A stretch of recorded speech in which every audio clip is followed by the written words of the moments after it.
YCP నేత, మాజీ మంత్రి సిదిరి అప్పలరాజు కుమారుడు బైక్ ప్రమాదంలో మృతి చెందిన ఘటన రాజకీయంగా చర్చనీయాంశమైంది. ఈ కేసులో తన కుమారుడిని కాపాడుకునేందుకు ప్రయత్నించారనే ఆరోపణలు సిదిరి అప్పలరాజుపై వచ్చాయి. ఈ అంశంపై స్పందించిన జగన్మోహన్ రెడ్డి 18 ఏళ్ల యువకుడిపై ప్రభుత్వం కక్ష సాధింపు ధోరణితో వ్యవహరిస్తుంది అని, ప్రమాదవశాత్తు జరిగిన ఘటనను హోమిసైడ్ లేదా మర్డర్ కేసుగా మలచడానికి ప్రయత్నించడం మానవత్వానికి విరుద్ధమని విమర్శించడం జరిగింది. అయితే 18 ఏళ్ల వయసున్న వ్యక్తిని పిల్లవాడు అని పేర్కొంటూ బాధ్యత నుంచి మినహాయించటం సరైన వాదన కాదని, వాహనం నడిపే హక్కు ఉన్న వయస్సులో వ్యక్తి చేసిన ప్రమాదానికి చట్టపరమైన విచారణ తప్పనిసరిగా జరగాలని మరొక వైపు అభిప్రాయం వ్యక్తమవుతుంది.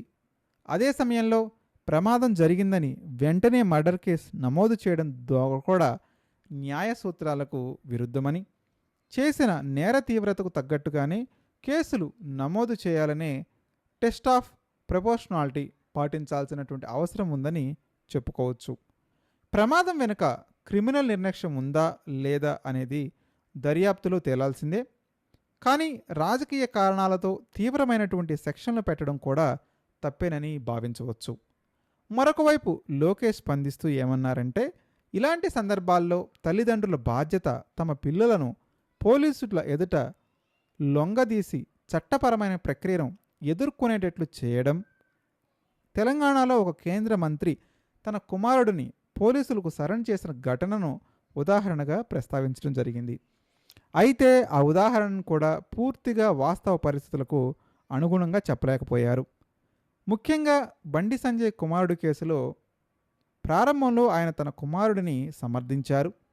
తర్వాత పరిస్థితుల దృష్ట్యా చట్టపరమైన ప్రక్రియ కొనసాగిందని విమర్శలు కూడా ఇప్పుడున్నాయి.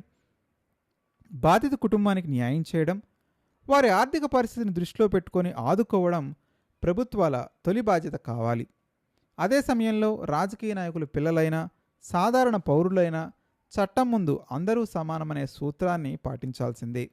అలాగే కేసుల నమోదులు ప్రతీకార రాజకీయాలకు తావు లేకుండా న్యాయబద్ధమైన సమతుల్యమైన చర్యలు తీసుకోవాలని చెప్పుకోవచ్చు.